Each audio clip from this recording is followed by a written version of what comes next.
knowledgeable than I am, but so we can. Well, he was shaking his head the whole time to everything you said, so I'm assuming that you said it right. Being very polite, yes. Would you like to say anything? I'm very glad to have our new president on board, and I like his vision for the college. I like his enthusiasm. And he signed the contract already, right? He's signed the contract already? Yes. Absolutely. He had that front and center real quick. Gibby?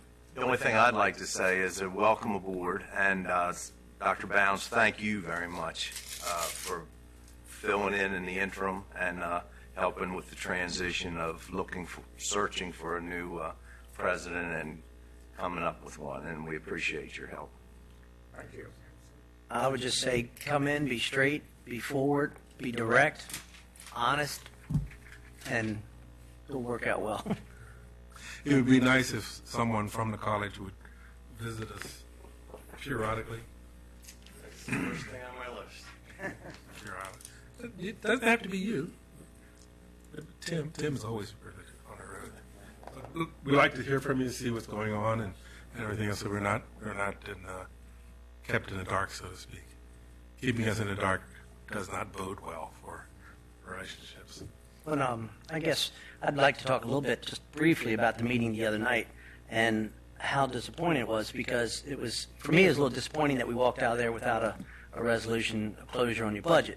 One county was hung up on the fact that their employees were getting a 2% raise and the college was getting a 2.5% raise. So that held the entire process up. And, it was a shame we didn't have enough forum, or quorum rather.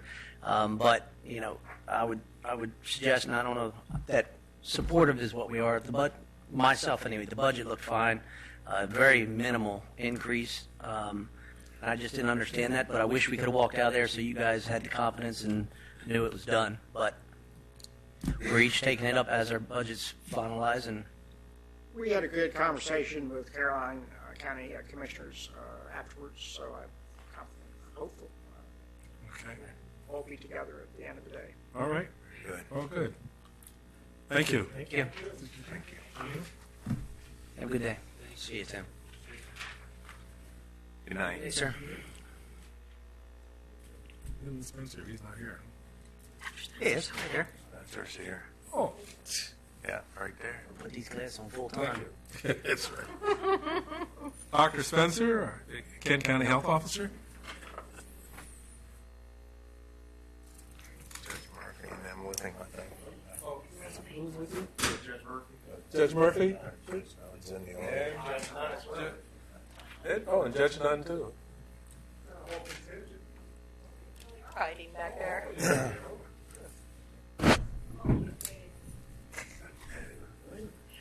Eric, see you. Okay. Dr. Spencer, you bring all this power so we can't say no, or what? Man. Okay, well, I'll just sort of start, but I do expect my colleagues here, they're going to jump in and with some comments as well. In our budget submission, the one thing I did request this year was a $20,000 increase, which is put in there to support a program that we call the PAST program, P-A-S-T. It stands for Post Adjudication Supervised Treatment. And this program it's a partnership among the health department and the courts and state's attorney, the public defender, and a local provider to provide an alternative to incarceration for low-level substance abuse offenders. And initially this program had been funded by the Governor's Office of Crime Control and Prevention for the last 2 years. That funding will expire with the start of FY19. So today we're here to ask for $20,000 to help support a part-time care coordinator in order that this program can continue. And I've asked Judge Murphy to come and talk in more detail about the program, share some of the data, some of the statistics to the effectiveness of how this program is making a difference in the community. So, Judge Murphy? This, I don't know how familiar you are with the program. I don't want to retread old ground, but I'll give you a little bit of background. When I was running running for state's attorney 4 years ago. When I started, one of the things sort of coincided with the awareness of the opioid epidemic, and trying to come up with a different way to address that. Once I was the state's attorney, got together with then Judge Bowman and Judge Nunn and Dr. Spencer to try and come up with a drug court-like program, because the county wasn't big enough to support a fully funded drug court program through the Administrative Office of the Courts. So we thought we were small enough that we could come together and our own program. What we did, and at the time, it's been through many changes based on the nature of the health department. At the time we began it, the health department was providing treatment. They had an individual who was the coordinator of the program at the time, as well as involved in the treatment. Just when that sort of got up and running, the health department, I guess at the state mandated, went to a fee-for-service model. So they were no longer in the treatment business firsthand, but were sort of the clearinghouse for treatment. And we have, at the time, we didn't know who the local providers were going to be. Dr. Spencer, I think, did a great job in getting some private providers to come to the county to fill what is an ever-growing need. And so at the second iteration of this program, we went to the GOCAP, Governor's Office of Crime Control and Prevention, to try and get a grant through them to help fund what used to be services provided by the health department, but were now no longer provided by the health department. And they did fund this program for 2 years, and that's what it's funding currently. Mr. Powers, past program coordinator.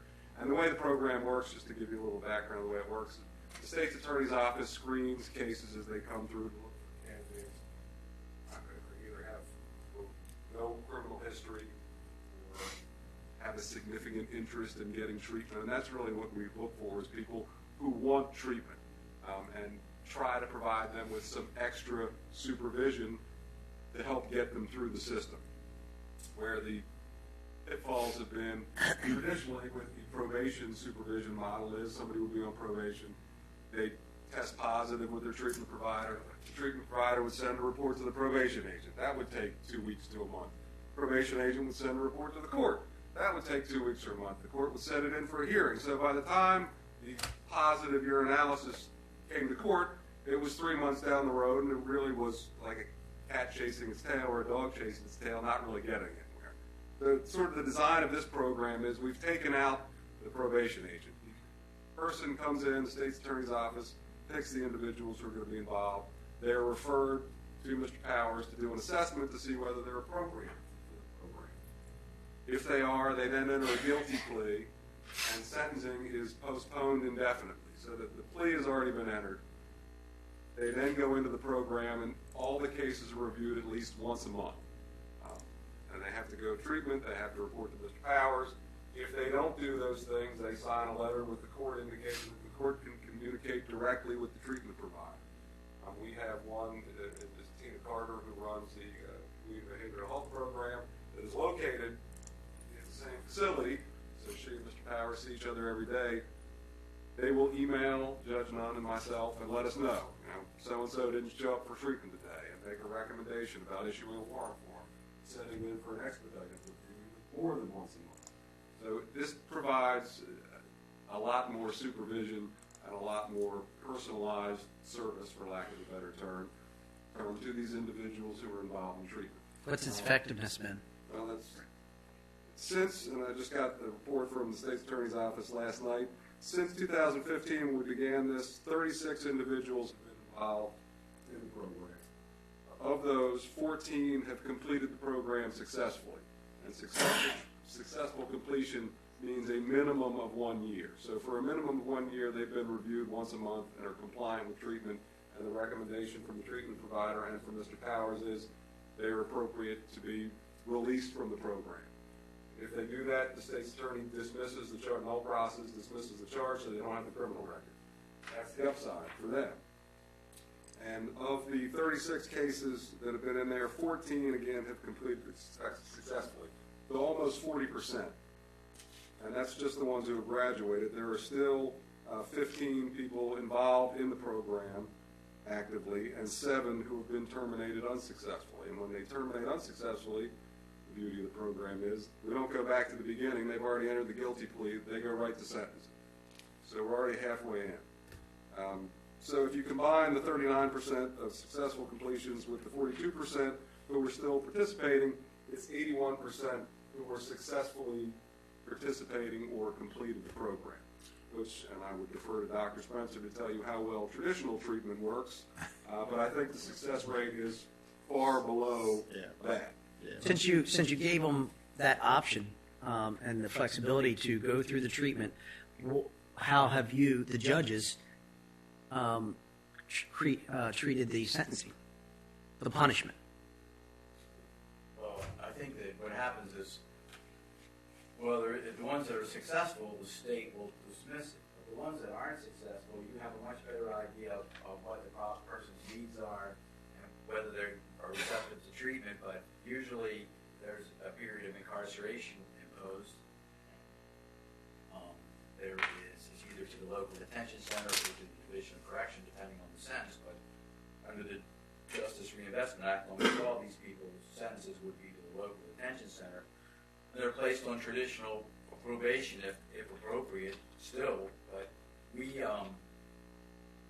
there is a sanction. If you don't complete this program, they are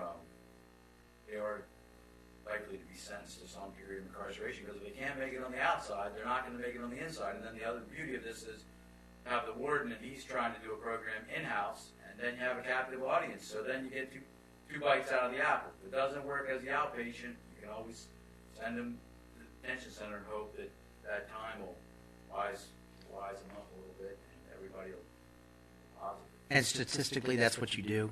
You give them. Well, the sanctions, not to interrupt, but the sanctions are also incremental. If they're not doing what they're supposed to be doing throughout the course of their treatment, oftentimes we will give them a weekend in jail. Or During that process. During the review process. Okay. That's not the sentence. That's Right. not the sanction for them not complying with the requirements of the program or the requirements of the treatment provider. So I don't think there's no one-size-fits-all as to how it comes out. The answer depends on the course of their treatment and compliance with the success of the program. But their charges stay. I mean, or their They're sentenced like anyone else. right. So when they do job applications after that, that's there for them. Where the other ones, by going through successful, expunged and have a positive note to look at the other end. Really sounds like a great program to me. Let's say, Judge Ron can jump in here. Some of the 14 people who have made it through were people who I don't think any of us thought were going to make it through. So it is really the intensive amount of treatment that they get and the supervision that they have, I think is really exceeded what I ever thought it would when we first conceived it. and it really puts the ball in their court. They're responsible for the outcome. I mean, Which is where it needs to be, and are the only people who succeed in this treatment. thing out. And that's been That's a good plan. your outlook on the whole process too. Is very positive. Yes, sir, I think it's probation plus. What I see, it gives them a chance to make up their own mind. But usually when I first see them, they're on the suit change of law. And that contrast works quite well, especially judges in law. Thing about it is, not to jinx it, but so far, everybody that's graduated, we haven't had anybody come back. Wow, So we've had nobody that's been back. that's involved in the unbelievable. court system. And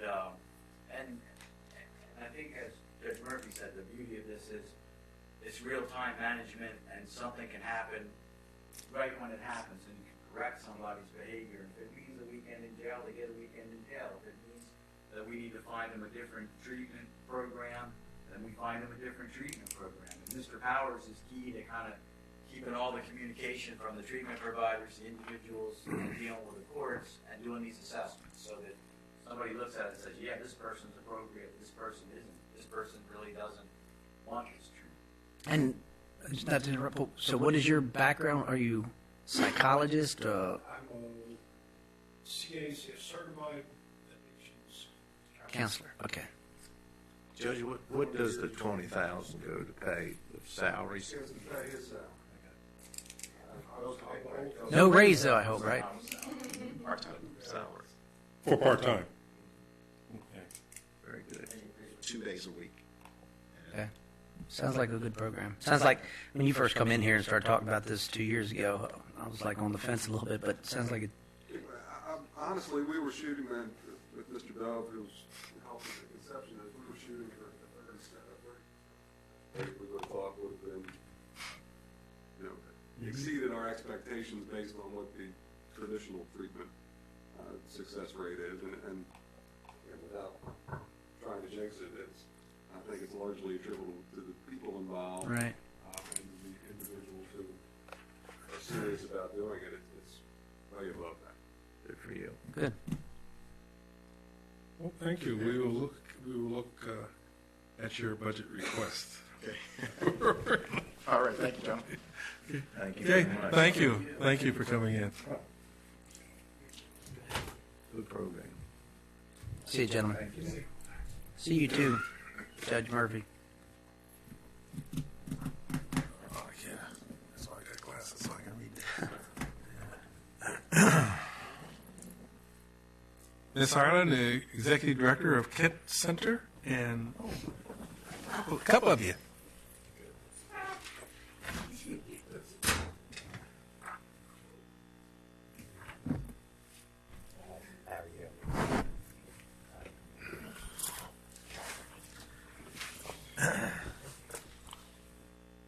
Okay, the Kent Center.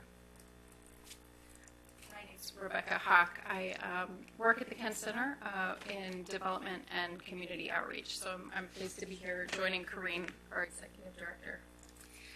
So we just like to begin by really thanking the Kent County commissioners and the whole team for helping Kent Center transform. That's our buzzword. That is our goal. You've supported your fellow community members with complex intellectual and developmental disabilities for many years, and we're grateful for it because your contributions helped Kent Center survive at one point. But now we've really begun a new era. We're transforming into a support network that celebrates and leverages diverse abilities and creates opportunities for all citizens. And we couldn't do it without your help. And I know we were just here recently when you recognized Developmental Disabilities Awareness Month in March, which we also appreciate. So this year we are requesting $64,000 in Kent County funding to necessarily augment the bare minimum funding that we receive from state and federal reimbursements from the DDA. We realize this is nearly twice what we've received from the county in the past, but here's some really important facts why this is important. In just the last 3 years, Kent Center has expanded its umbrella from 59 individuals to 73. And many of these family members receive multiple types of service in terms of day program, residential services, supported employment, personal support services, some examples of the services that we provide. So if you actually look at the different types of services that Kent Center supplies as a unit, we've expanded from 107 units to more than 125 over the same time period. So this is significant growth, which demands increased funding to hire, retain, and develop quality staff. These staff work 24/7 to teach a variety of tasks depending on what the individuals need and where they want to go with their lives. And this could be activities of daily living. This could be communication skills, communication types, soft skills, social skills, work skills, all elements integral to a meaningful life. So for many, this meaningful life includes competitive integrated employment. And according to the National Organization on Disability, a 2012 study by Walgreens, that is a new Kent Center partner, actually we've got a couple of interns starting there very soon at our local store, but Walgreens as a national entity, found that workers with disabilities had 48% lower turnover rates than the non-disabled employee population.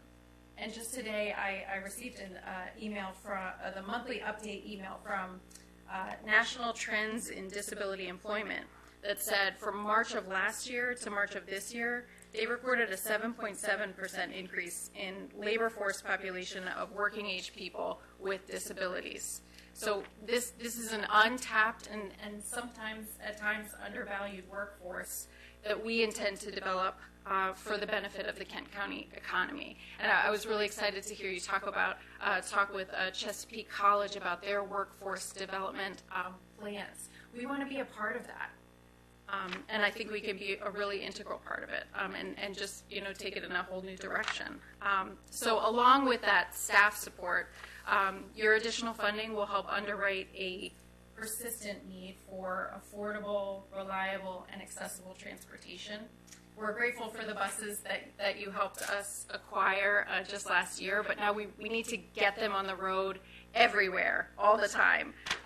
And we need to upgrade and expand our technology options to keep pace with that. If our staff isn't in the center, if the individuals that we're supporting aren't in the center every day, which is what we're striving for, we need the technology to be able to support them and to support that new business model. Are you talking about supportive of your employees or supportive of the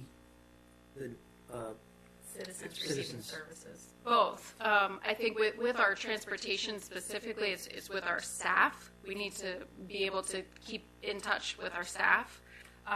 There are some other options available for technology for people with disabilities. Buses do not have a communication system?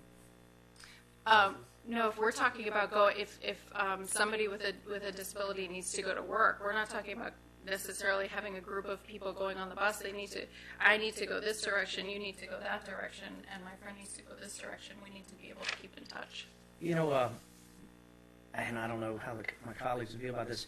We're kind of doing that with the school systems now, and you're a nonprofit, your funding's limited, but if it's possibly a controlled type system where you're doing it through laptops or handheld devices, with the fiber ring that we've just put in, there may be a way.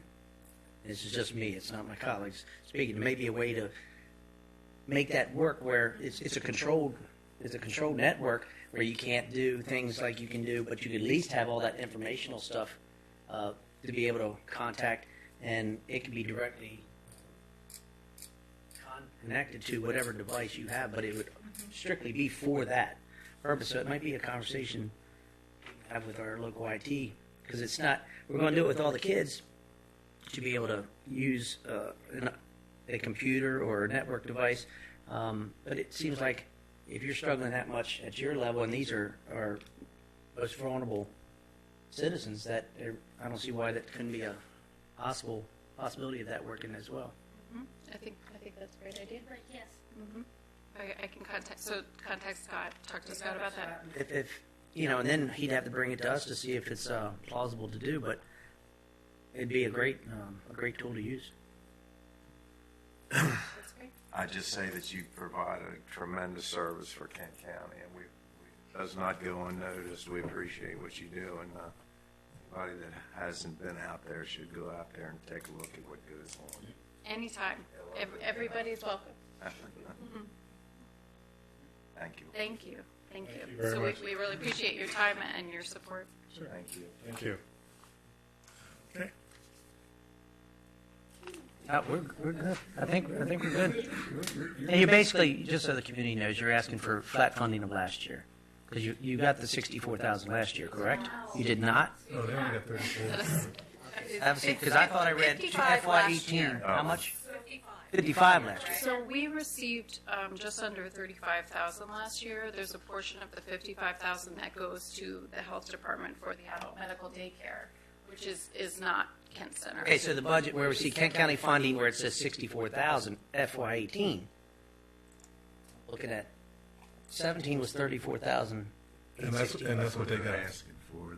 But 18 was it says here 64,000. Right. That's what We're we're going, asking. No, they're asking for 64,000. For FY19. going into 19. We've never received the,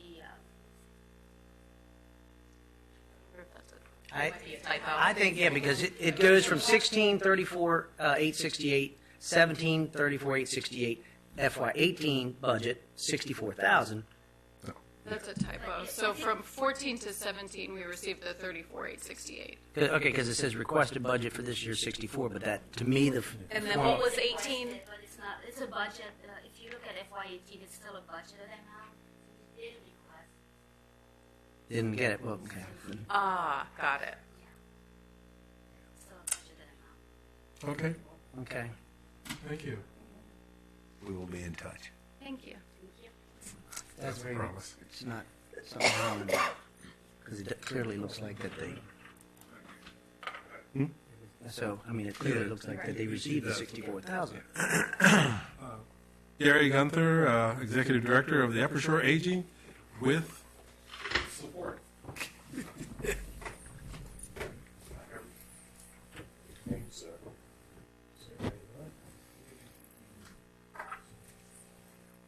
Taylor, how you doing? Good.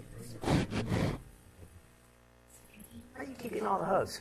It's ridiculous. That's good, not me. Their seats around here. You jealous of my hugs. Well, welcome, Gary. Evening. It's good to be here. Appreciate the opportunity to talk about our budget for FY19. Sorge's President of the Commission on Aging is with us, and Sal Taylor, our Fiscal Director. Let's see, for FY19, in terms of federal dollars from the Older Americans Act, it was just a week ago, the federal government passed their budget for FY18. So we're hopeful that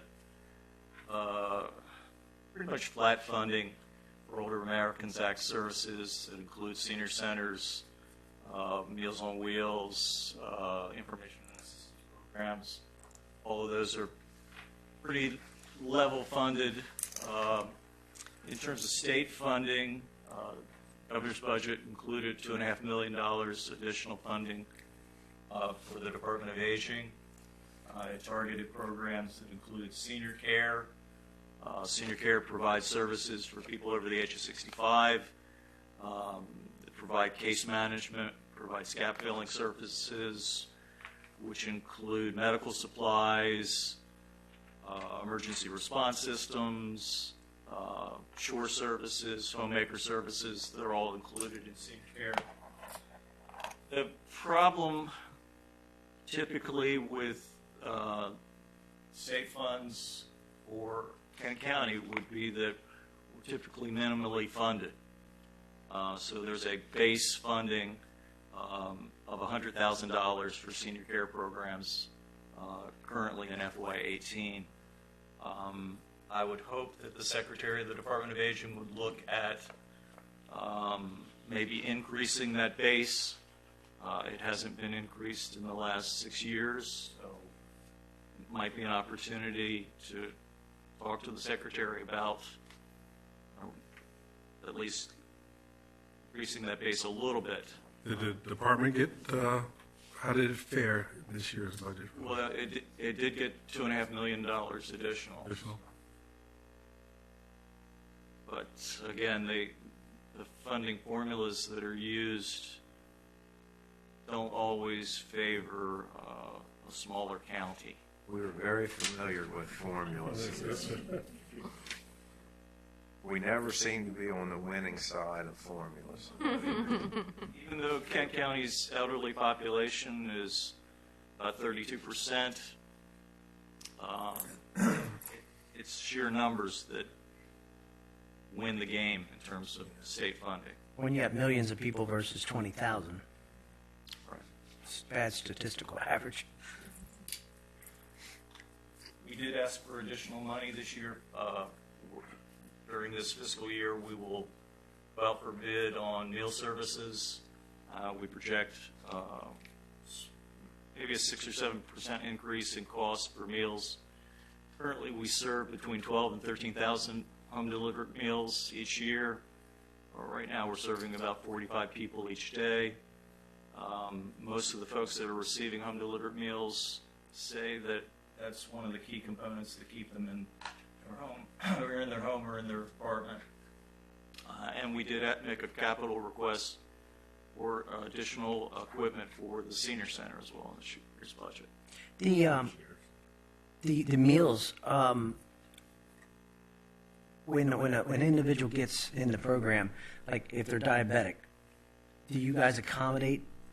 The meals are primarily designed for anyone, including diabetics, but they aren't specific to whatever their diagnosis is. So the person still has to use some restraint with them. Okay. So, but you're asking for 5,000 more for the increased cost in meals? Yes. And you said, but that was for equipment? No, there's also 5,000 okay. for chairs. Okay. No, but I guess we say this to everybody that comes in here tonight, but you do serve a very valuable service that can provide a valuable service, and as all of these organizations do, and it does not go unnoticed, and we'll do the best we can, I can assure you. We appreciate that. Thank you very much for what you do, too. Volunteer support in the community, and it makes it a lot easier. Well, you also consider that, as you said, almost a third of our citizens are senior citizens. I had a lady stop in my store the other day, and she was so enthusiastic because she participates in like Amulet fairs and all. And you guys are doing not just yoga now; you're doing some type of yeah. She was like standing like that in my store down there, and just so excited. See, first Friday, she was so excited about it. She goes, "Man, we're doing yoga, we're doing Tai Chi, but she's literally going through the moves in the store." I'm like, okay. But now she was very excited about all that, and she says it's only $1 or $2 for the class. Some of the classes are free, and some of them are small charge. She said she was just. I'm telling you, she was building you guys up that night. When you consider the number of seniors we have in our county versus our school population, there is the amount of financial, I'm not saying it's right or wrong, just an observation, the amount of financial support we give to our school population versus seniors, it's interesting to observe. 16, 18 million versus 150,000. We'll see. Thank you for your support. Oh, yeah. Thank you. Thank you all. We will continue to support. Thank you. Good. Maybe not at the level you think. Thanks, Gary. Thank you. Thank you. Mayor. Always a mayor. Okay. Jackie Adams, our executive director for Kent Public Library, and yes, President. Jackie Adams.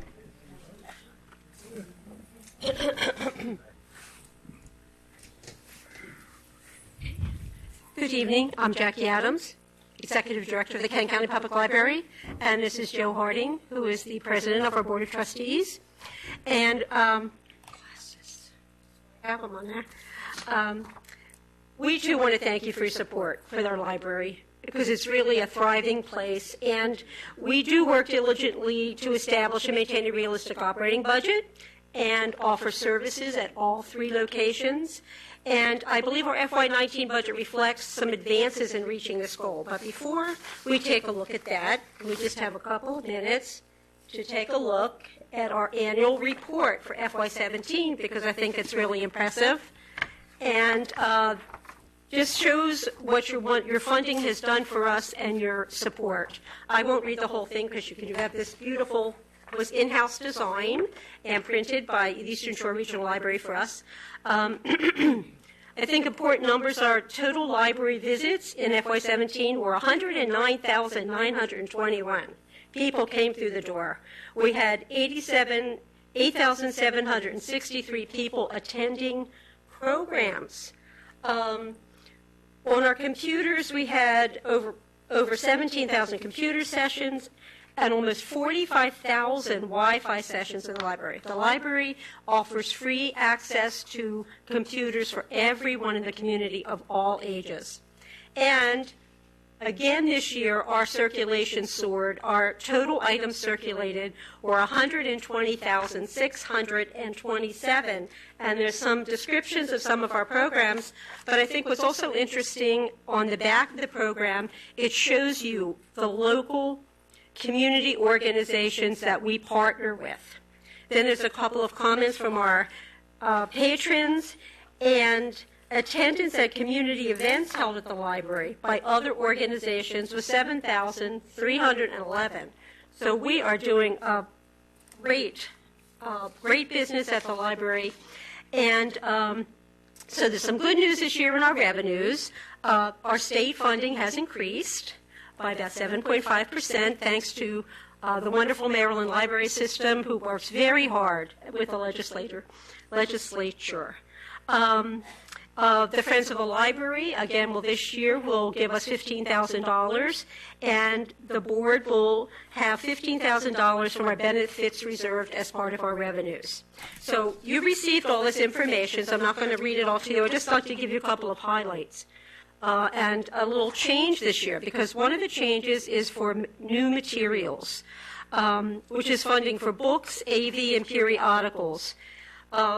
Since 2010, when that funding, local funding for those items, materials, those 126,000 items that circulated last year, that money has not been in our local budget. We have been limited to grants from the Eastern Shore Regional Library, and also from any donations that we may get from specific organizations. So this year, we installed Polaris, which is a new integrated library system, which we share with the other 7 Eastern Shore libraries. Circulation numbers continue to grow, and our overall circulation for this fiscal year to date is up 10% already, and we expect this trend to continue. In addition, with the new children and teens expansion, which you have generously supported also, we need to expand those collections. And we are getting contributions from state, local governments, friends, and foundation to help us complete this project. And Joe will tell you a little bit more about that. Some other highlights are our lease agreement this year. As you know, we negotiated with the leasing gentleman in Galena, but this year our lease has gone up from $1,650 to $1,700 a month. And so they are truly the highlights of the thing. We also have some small salary increase to continue our process has been going on for several years now to get our library, our wonderful library staff who are totally responsible for all this success, to get their salaries equal to their contemporaries and to retain them here in Kent County so that we continue our success. What's your percentage? What's our percentage? On the average for a year? On average, it's about 3%. Not per year, for next year. Right, 3%. Past year was not 3%. And one other question. Have we ever, and I don't know if it's even legal to do, because you're not in our insurance plan. Oh, correct? it's a legit. We have received, that's how the board makes a contribution from our benefits reserve. Yes, we do get a return from our benefits. We are with Benecon. So Yes. you're in our, then Not with us, but they're in the insurance pool as well. why are you looking at a 6 to 8% increase? Because it goes up every year. But that's what I'm saying. Ours is going up about 4%. Right, it's individual and it's based on experience. So ours is a separate plan than theirs, even though it's an insurance trust and we're all pulled together ultimately. It's the number from Benetton. It's it's based on a previous year's experience. We only have about 10 people insured with the Benecon, but we are very, very happy with it. But for the individual, it's going up about 6.2%. But then we have to make a contribution, as Shelley knows, to the to the cooperative, so, to help support all its other members, and that's why that number is 8%. You don't, because of good habits, et cetera, you don't receive any money back?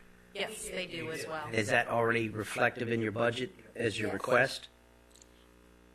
You know, so if you're getting, We have a trust already set up for catastrophic, so we are prepared to not have to come to you. If we have a bad year, we already have set up a trust and are putting a percentage every year into that trust, so that when the one bad year comes, we're not sitting here saying, we need you to double our contribution.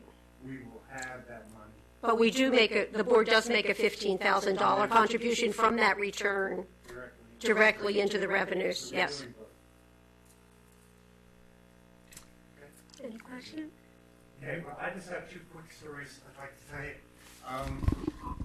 We met with the administrator and the finance director, and it struck me as we were talking that I know they're both very familiar with the library, but it's up to us to make sure that people are up to date on the information they're dealing from. So we thought it was important because one of the stories that has been going on for a number of years is that libraries are in decline, the use of libraries in decline, the sale of books are in decline. And I happened to see this morning, Publishers Weekly is the billboard of publishing. It's the magazine that comes out to talk about it. And book sales in this country are up 10% from last year to this, and they were up 8% last year from the year before. Book sales, people are not buying books. It is a sort of a false number that the sale of books are down. that e-books included? It's all, I actually have it here, it's hardcovers up 10, trades up 7, board books are up 26%, and audiobooks are down 20. So it's kind of interesting, the trend of audiobooks is not increasing like it was. So that's just statistics from today. This is the April numbers. So we thought that was interesting. And the last thing I'd like to do is, again, thank you for presenting budgets to us that allow us to do all these things. But in our conversations with the administrator, it became clear to me that sometimes we need to repeat things because you have a lot of things on your mind and there's a lot of things going on. So I thought it might be important to take a little piece of something we've done together and kind of explain how it came out. You're always hearing about what we'd like to do. Well, this is sort of the end of the story. Excuse me. So, of the state grants that you provide the 50% match for, the section of the last round of those grants, there was $37,500 included at the end for the purpose of the interior renovations that are currently going on at the library. So the money for the HVAC and the electric and all that aside, there was $37,500. And as you know, the state matched that $37,500. So now we're $75,000. Well, we went out and the foundation of the Kent County Public Library matched that $75,000. So now we have $150,000. And then the Friends came in and they put in another $20,000. So that the entire project that we had hoped to do has been funded, and we've only needed to ask you for $37,500. So we thought it would be good for you to know that we're trying to supplement these things, and in this case, we were successful, and that the renovation that will be done in the summer, the new children's, new collaborative space, and new teen area would have been funded in that manner. So you took $37,500 and turned it into $170,000. That's very good. Great. We need to all come to the ribbon cutting to see the wonderful result of all of this, too. Okay. Well, my understanding is that your computers, PCs, are fully subscribed all the time. Fully in use? Yes. They are, but since we have Wi-Fi Right. and charging stations in the library, we have people who bring their own devices and their own computers. The library has been so busy, and that's what those Wi-Fi connections are when you see in the annual report how many people are using computers. But the second number, which is even bigger, is people who are accessing our Wi-Fi while they're there. And It's very successful, and we also loan out laptops in all of our locations. But that is the big change. It used to be that people would use ours. Now more than half use their own devices, but in our Wi-Fi. And we also got a small grant from the state where we have what we call a homework cart in each of our locations. We call it like a kitchen table that you can come to your library, and we've changed the hours in Rock Hall to accommodate the children who come after school. And it's a big cart and has all the supplies on it that you would need to do any school project. But then to make it complete, we have a Chromebook on each one so that they can do their research and their homework also. So we're very, very pleased with that. And that's been a big draw. And you're on our 1 gig now, right? Have you been, has the final hookup happened yet? Because they directional board to you, correct? Well, in Chestertown. Yeah, right. I mean, but they directional board the conduit, if I understood Scott correct. So you're not far from having that, and that's going to change your life even. It's been remarkable, yep. Okay. We know you're busy. Thank you very much for the time. Thank you. Thank you. Mhm.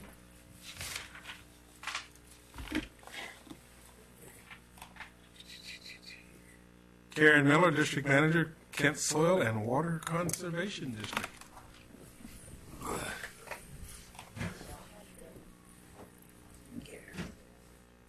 Another year. Another year. Still here. Trust you with handing out that stuff? They trust you with handing out that stuff? Oh, yeah. Where's your ball set?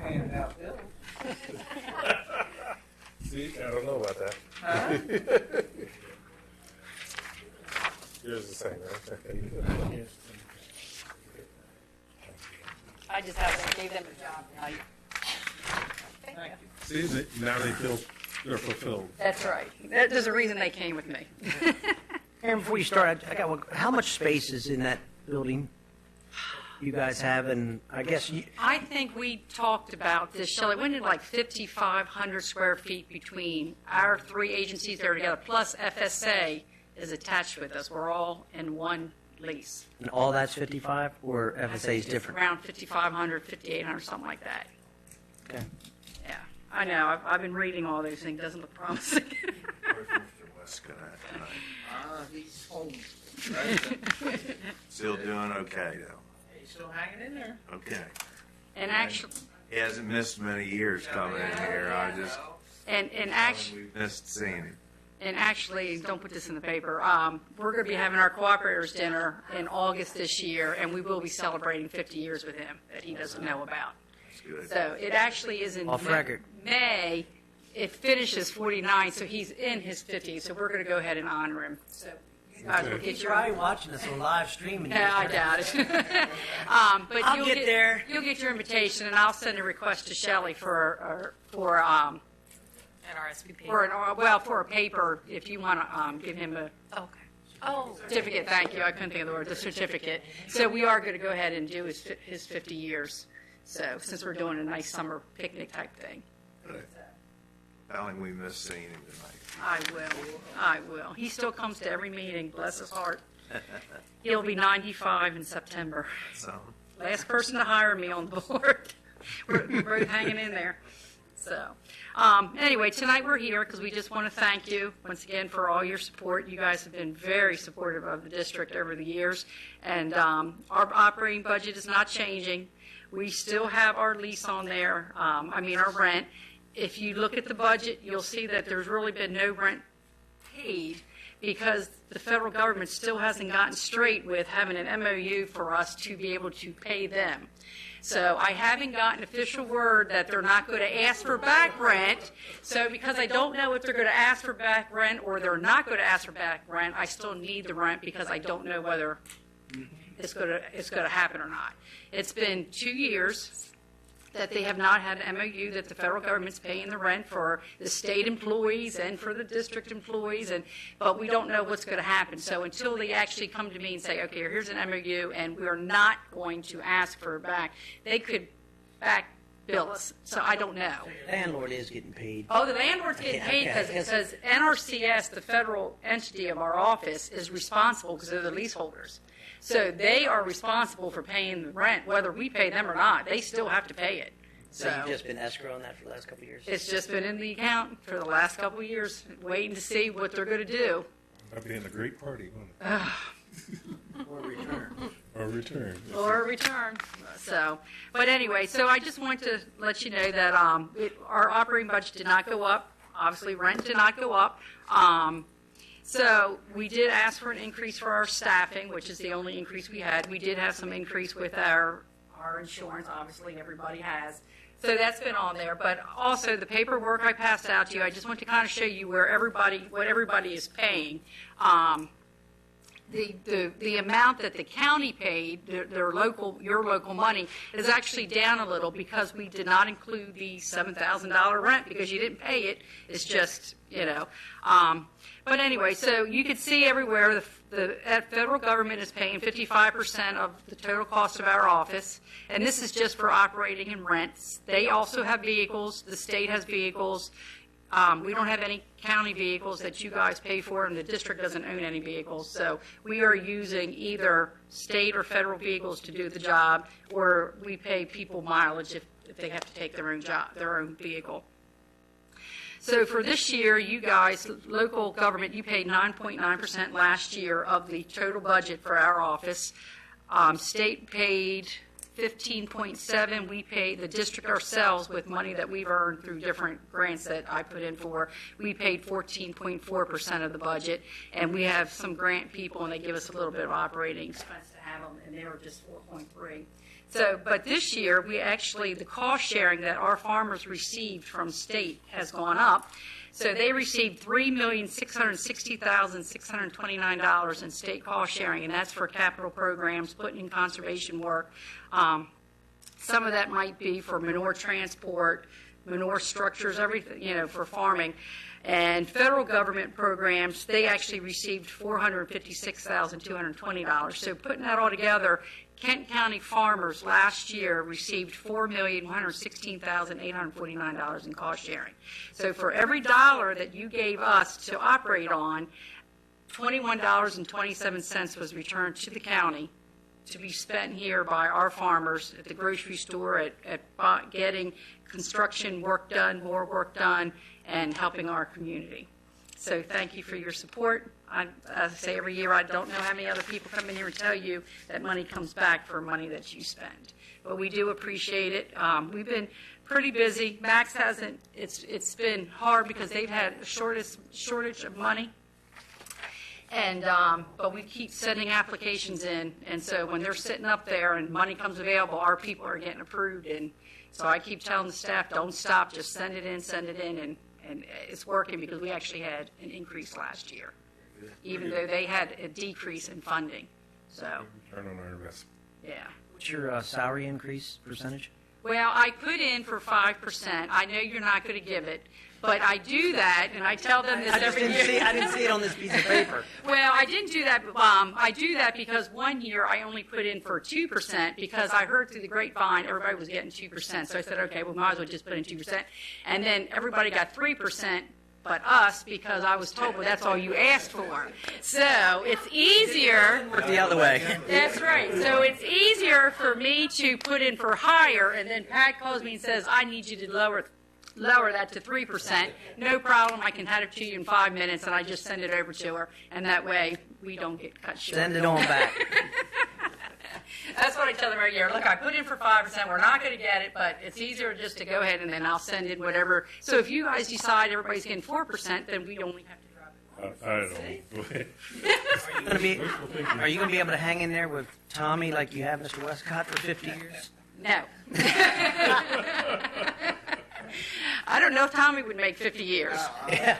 I think we'll run him out of there before that. But no, I'm not looking to go anywhere. I'm going on 31 years. I love my job. I love the people that I work with, and unless a great opportunity comes along, I'm pretty young to retire. So I think next year you'll have to put up with me again. All righty.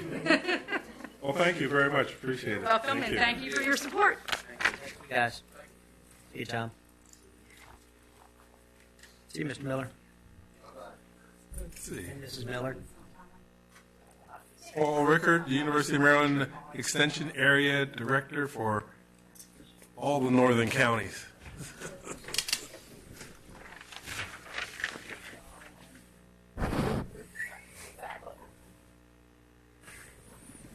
on over to the podium over here. I made a short, sweet PowerPoint presentation because I like pictures. I'm not sure if you're familiar with the history of Extension. Very briefly, before 1862, most education was largely private religious institutions. It was either for the elite or for those going into the pastorate. With the Morrill Act of 1962, the federal government created a land grant system that allowed property that had been collected by the federal government over the prior 50 years or so to be used for purposes of creating public institutions, so long as they would teach certain subjects, such as the agricultural arts, as they were called at the time, the military arts and sciences, and engineering. So here in Maryland, we are part of the College of Agriculture and Natural Resources at University of Maryland College Park, and we also partner with the University of Maryland Eastern Shore. And we do all sorts of local, informal educational opportunities. In 1914, the Smith-Lever Act was passed, and they basically said, look, we gave you all this money to fund these public institutions. You have to affirmatively act and bring the education to the people instead of requiring the people to come to a specific location to learn. So at UME, as we're affectionately called now, University of Maryland Extension, we dropped the cooperative and the service part. So now we're just an extension. We don't cooperate or serve. No, that's not true at all. We largely have 4 areas that we focus on. That's 4-H youth development, agriculture and food systems, environment and natural resources, and family and consumer sciences. And here in Kent County, just like in any county, it looks a little bit different based on local community needs. We obviously have 4-H youth development, and Beth Hill was just here maybe 4 weeks ago, 3 weeks ago, to give you her update. And Sabine Harvey as well. She's our local horticulture specialist and master gardener. And we also do nutrient management advising for farmers, so they don't have to pay to get the advice on how much nutrients they can put down as they're trying to grow the various crops. And we have now recently gotten, again, a family and consumer sciences educator who will do healthy living education, who will do nutrition, and all sorts of programming like that. For the last several years, we've had a food supplement nutrition education, which is what Maryland likes to call their SNAP Ed program. And we are working hard in the school systems and the Judy Center and with other organizations to bring nutrition education to those who are meet a certain guideline for the grant. Usually it's 50% or higher rates on free and reduced lunches. And as well, we have Chesapeake Bay, Health of Chesapeake Bay type programming. For our UME Kent County personnel, you can see there's me. There's a regional watershed restoration specialist, a nutrient management advisor, the Cecil and Kent County FESNI, as we like to call it, or SNAP Ed educator, and then an FCS educator and another FCS educator who is Tri-County. So we have one that is Queen Anne's and Kent, and then one that is Cecil, Kent, and Queen Anne's. And the county actually doesn't pay anything towards those personnel. The personnel that you do pay toward funding is Beth Hill, our 4-H educator, Nate Richards, our agriculture educator, Sabine Harvey, our half-time extension program assistant in horticulture and home gardening, and then 2 administrative assistants, Brenna Gary and Teresa Rich, and then a part-time program assistant, Mackenzie Ivory. And I'd like to throw in on a side note that Brenna Gary, one of our administrative assistants, just completed her MBA. So she is reaching higher and farther. Now, what I've done is I've combined the salary line in the red box on the screen there, and you can see as it's increased a little bit over the last several years. That is a combination for all the salaries that the county contributes to. And as you probably have heard, the governor put a 2% in there, so did we. The other thing that we have asked for this year is Sabine Harvey has been begging, borrowing, and stealing, well, not so much stealing, begging and borrowing for several years for funding for the horticulture programs because there isn't any line item dollars for her. So if somebody didn't look like they were going to use all the money, she'd say, hey, can I borrow some money to buy plants or buy books and things of that nature? And people have been kind and helped her out, but she's also grown a lot of plants in her own backyard and brought things from her house. And so I've asked for $1,000 towards horticulture programming, and that would be a specific line item for Ms. Harvey. Other than that, there's some variations, but overall, the operating costs are the same. So you can see our last year's budget was $132,093. This year, we've requested $135,018, and that variation comes from the 2% COLA, which amounted to $1,925, and the horticulture funding request at $1,000. That makes up that entire difference. So governors gave you 2%, so you're requesting 2% from us as well. Correct. So if we for your portion. So if we give you 1%, you'll be happy. Well, that we're doing that. We based our whole budget for our employees at 3%, and if that's what comes through at the end, I would want to treat you like the rest of our employees. Okay. So. Well, I know that what has happened in the past when that has happened is that the office did not get the increase at all. So I have to look into the specifics of that. You're saying the governor won't give you 2% if we don't match his 2%? The university. From what I understand, I've only been here a year and a half. From what I've been told, it's happened. Do you mind investigating that and getting back? Certainly. And so you can see the breakdown of the Kent County portion is this year would be 28.1% at this rate. The state of Maryland covers 43%, and federal government covers 28.8%. And then finally, you can look at some of the return. You help us cover office space, which we greatly appreciate. Salary for our staff, and also operations, some operations costs, like printers and things of that nature. Office. And that's 35% of our budget. You gain leadership in education and agriculture and 4-H for farmers, for young people, the home gardener, interested residents, home gardening, school horticulture programming, family and consumer science programming, and healthy living, financial wellness, in-school nutrition programming, youth leadership development with 4-H. University of Maryland College Park specialists in various areas, the research that comes from them, Home Garden Information Center, and also, of course, you've probably seen at the farmers market the Ask a Master Gardener booth. And then finally, the return on your investment, if you look at the value of volunteers based on the Department of Labor's volunteer value of a volunteer, an hour of a volunteer from 2016, which was $24.14. 4-H volunteers and the youth volunteers, value of the 4-H grants that Beth Hill has brought into the county, nutrient management planning for the farmers, the SNAP-Ed programming funds that were brought to the county to develop certain programs, and the Master Gardener volunteers, and then University of Maryland Extension investment directly into the office. This past year has been $15,000 in additional funds. That total is $137,230. That is everything that I had planned. If you have any questions, I'm happy to answer questions for you. No, ask mine. Seems pretty clear to me. All right.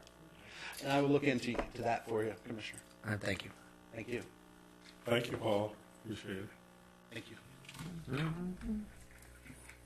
Don Schreitweiser and Leslie. Somebody who I thought retired. Yeah, supposed to be. He had to bring the big guns. Yeah.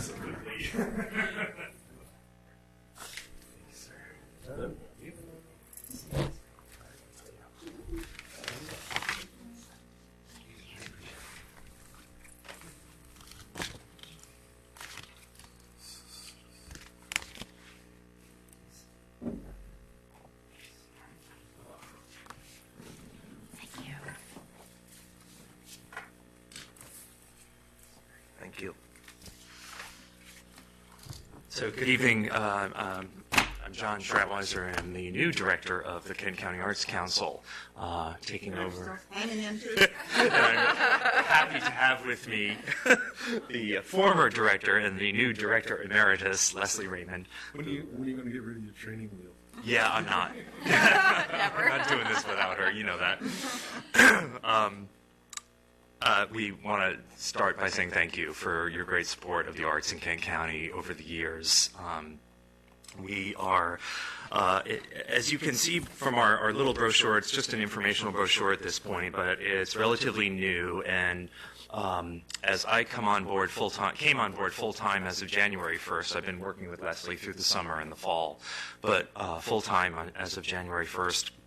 We're looking at the next chapter of the Kent County Arts Council and what that means for the residents of Kent County, both residents and visitors alike. I spent the last 7 years as as the director of Maryland Citizens for the Arts, so essentially the state's lobbyist for public funding for the arts in the state of Maryland. When I started there, Maryland was giving $13 million a year to the arts. That was the budget of the Maryland State Arts Council. When I left, we were at $21 million. And as of the close of the General Assembly this year, we're at 22.7, and that's directly related to language that we got put into law last year during my final time in the General Assembly session. So as you can see, the state of Maryland really is leading as fourth in the nation currently, but probably third as of FY19 in terms of public funding for the arts. And one of the things that the state did was ensure that every county, every jurisdiction would receive funding from the State Arts Council every year. And the bulk of our budget, as you are well aware, comes from the Maryland State Arts Council. We are here to essentially just let you know that as we look into this next chapter of the Kent County Arts Council, we're going to try and open a few new doors, but we basically have three premises that we operate on, and that's invest, infuse, inspire. That's the cover of the brochure. The investing is our grant making. We make grants to arts organizations, nonprofit arts organizations, individual artists, and also community organizations that are doing arts-related programming. So that's everything from the Mainstay to the Garfield to River Arts, the Chester River Chorale, whose rehearsal I'm missing so that I could be with you tonight because we have concerts on Thursday and Friday. To also things like providing musicians at Tea Party Festival or Fall Fest in Rock Hall or things like that. So I'm going there. We also have extensive investment in the schools, in the public schools in Kent County, and that has taken a new leap forward this year as well as we're closing in with Tom McHugh and his Arts in Motion program to actually start to provide real direct services for the Kent County Public School art teachers. There are 11 of them. Back in January, we hosted their Professional Development Day, which is a school requirement, state school requirement. We hosted them in our building down the street here on Spring Avenue, and not only do we have them with us to do curriculum conversations, but we also brought in about 8 or 9 artists from around the county and representatives from all of our grantee organizations in the arts so that we could begin to build a network of support for the Kent County Public School art teachers so that they know they're not just relegated to the classroom, that they have options outside the classroom for their own art, for their students' art, and for resources to help them provide the services they need to provide in the public schools.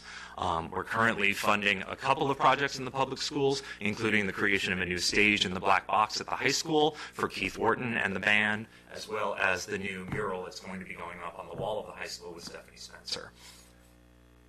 In addition to the investments that we're making, and we're no plans to change any of that in terms of grants, we're also looking at infusion, and that means that as a entity that is distributing public funds, and that's what these dollars are, both our Kent County dollars and our state of Maryland dollars, we want to ensure that the organizations that we're granting to are operating at full optimum operation, that they are being accountable and also transparent about the use of the spending of these public funds.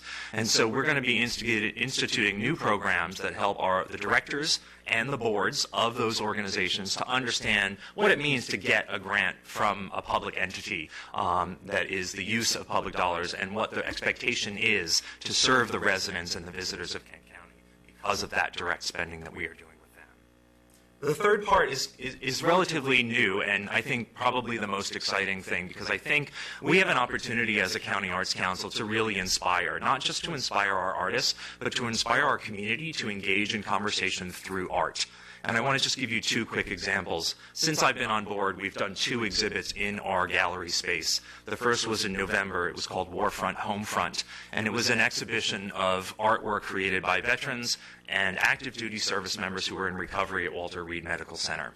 The veterans are from all over the country. They were creating artwork that was made out of handmade paper, which they themselves made, which was cut up and pulped up military uniforms, which was then turned into paper, and then that paper was then screen printed on or painted or drawn on by the veterans with the help of an art therapist or an art leader to essentially tell their story of war, tell their story of their experience. Most of the veterans that we displayed are a lot younger than me, so these are Afghan and Iraq war veterans, and as we like to say when we're talking about particularly the arts of the military, when the country goes to war, yes, the country goes to war, but actually it's the military who are there and present. And it's very hard for civilians to understand what that experience is like. And giving these veterans and service members the opportunity to express that experience helps provide a connection to community. We were really thrilled with the program there. It was partially sponsored by a group called Vet Arts Connect, which is part of the Institute for Integrative Health at the University of Maryland in Baltimore. And we are going to continue a partnership with them to pilot a new program so that those active duty service members who are recovering at Walter Reed and getting some kind of art therapy as part of their recovery, when they are dismissed from Walter Reed, can be connected to an artist in Kent County who can help in some level continue that level of therapy, regardless of the discipline of whatever that art therapy was. Is there a link to see that artwork that they created? There are a couple. I'd be happy to share them with you. We got the art from an organization based in Tacoma Park called the Arts and the Military. The woman who runs that was a friend of mine that I met from my previous job, and she holds the archive of nearly 700 pieces of artwork. We had 55 of them on display in our gallery. So I can get you a link to see that work. Mostly handmade paper, some ceramics, and then a couple of drawings and paintings as well. The second exhibit, which we just closed about a week ago, was the Heroin and Healing exhibition.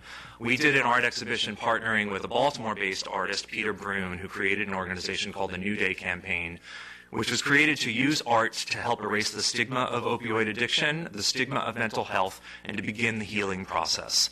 We partnered with the Kent County Health Department, the Opioid Task Force, with the Kent County Emergency Services and their new trailer, and Washington College and a bunch of local service providers, mental health providers, addiction counselors, and things like that, to create a month-long exhibition of some beautiful works of art that were brought in from around the country that Peter curated, but also to have community programs, including an open mic sharing healing session that we did at the Garfield Center.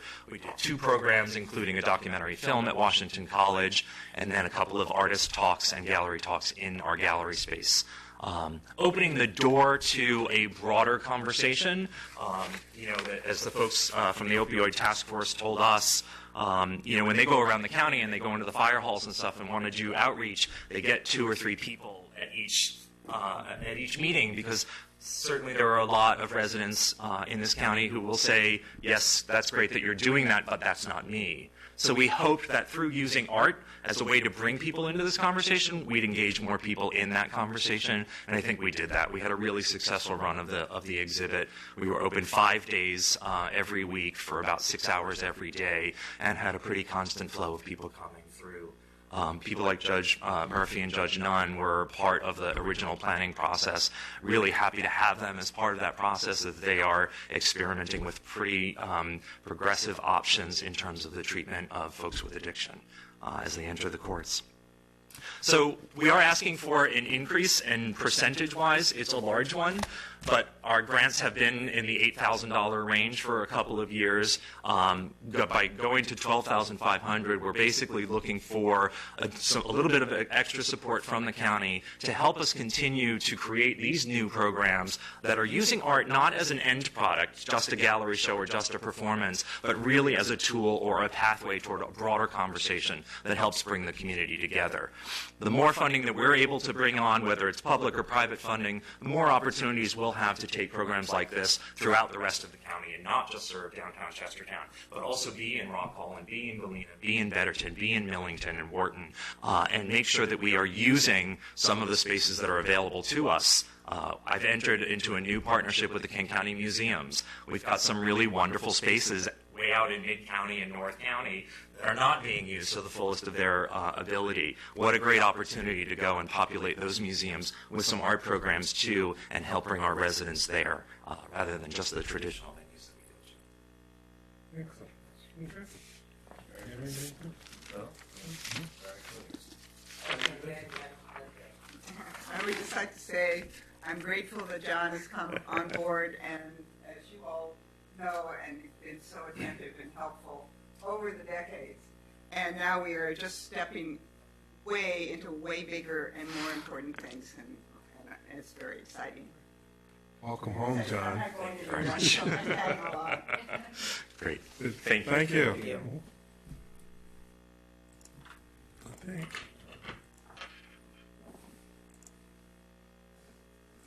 Let's see, Scott Boone, standing in for Scott tonight is? Okay, quick fiber update for you. Not a whole lot new to report from last week. Work is continuing on segment 12, which is Quaker Neck, marking the remaining 2,200 feet left on the backbone in downtown Chestertown. So we're at the very tail end of the downtown Chestertown piece of this, and IT is working with the town on the box placements. Okay. Any questions? No. All right. Okay, and included in your packet is a recommendation for the members for the Weed Control Board. A number of years ago, this was a discontinued program, as you heard earlier today. It's being reinstated, and part of the required activity that surrounds it is to have an advisory board. So, take a look at the recommendations for the board members. And Second.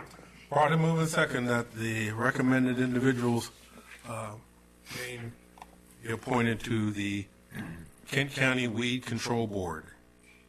All those in favor say aye. Aye. Motion is carried unanimously. Gren, so you have to get out of the weeds.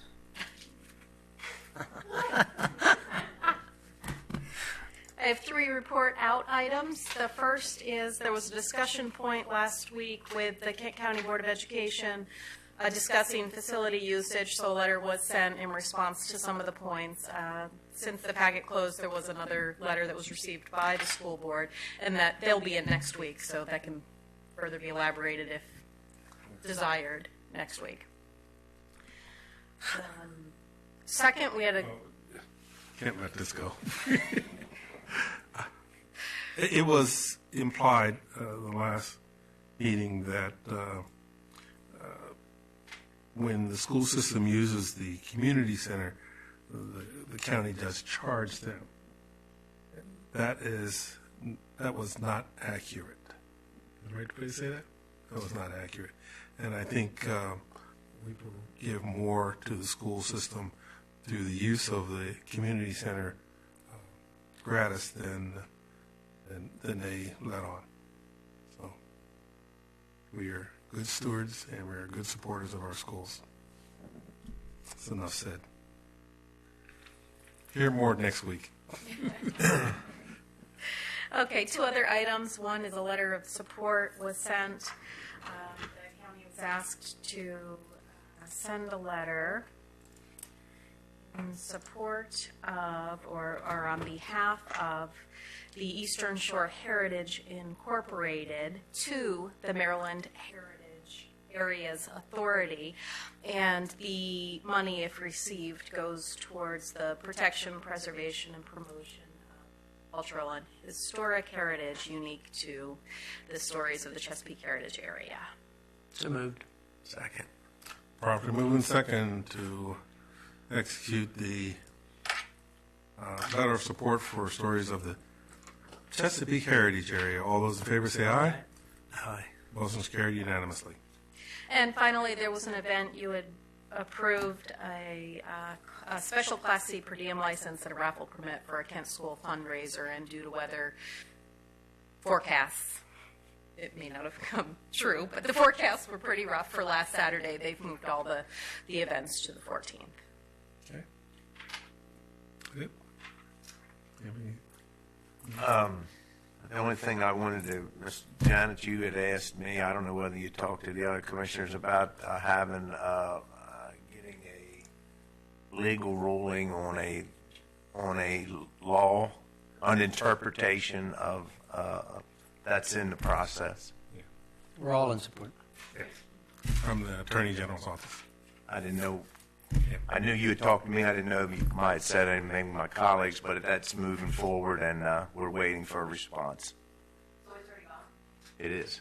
The Well, request has the been made. Senator's office has requested the same information, so they're providing me with an update. They just have, I don't have it yet, so. Senator Hershey's office. No, they separately had sent a request, so we'll, as soon as we hear from them, we'll report out. They had actually asked the same question. Senator Hershey's office had asked the same question that you asked. So we're piggybacking on that request. And as soon as we hear back, we will let you know. But it probably, in all honesty, will move faster coming from his office, you would think, and then maybe even from us. So just a Do they have the same You make a request, you don't make a conclusion, you just say, what do you think? Right, they were just asking for clarification in general of that. So as soon as we get that information back, then we can further. But they were asking for clarification of the same issue that Exact you same. were asking about. The same issue. Right. the same wording? Absolutely. Okay, that's all. Okay. And, but I didn't get any information from the Senator's office on that. I have not received any information either. Well, how, okay. They're getting back to me, and then I'll be sure to report out. Right, but it's not about reporting out. It's if they're getting back, I mean, if the language, is the language the same as what was brought to our attention is the curious part, because they ask things a certain way, and Well, and like I said, I'll report out as soon as I hear. I do not have the letter of request from them at this point in time, nor do I have the response. So as soon as I get that information, I will share, and then we can decide if another question has to be submitted. what's the time frame on that, though? And is there a time frame in which we're trying to figure this out? Well, I don't know what the internal timeline for the Attorney General, they do have a time when they have to respond. And it is my understanding that Senator's office has already received the response. I just don't have access to that information yet. They have not forwarded it to me. Often, too, if the Attorney General issues an opinion, often they publish that. Attorneys, I just hope we're talking about the same exact thing. Well, as soon as I hear more from the Senator's office, we can determine whether it's the exact same thing or not. Okay, well, I'll reach out to his office tomorrow as well. And it's not, we'll turn right around and do one of our own. That's right, exactly. It's not a big deal. It's not going to happen tomorrow. At least 15 years. Okay.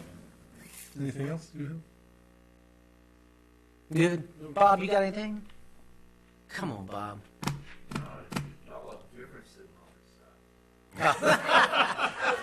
What's going on there? Do they look younger? Do they look younger? Okay. I don't blame you. Do you have anything else from the print media? Yeah. Anyone have any questions at all of us? Okay, hearing none? Motion to adjourn. Second. We are adjourned.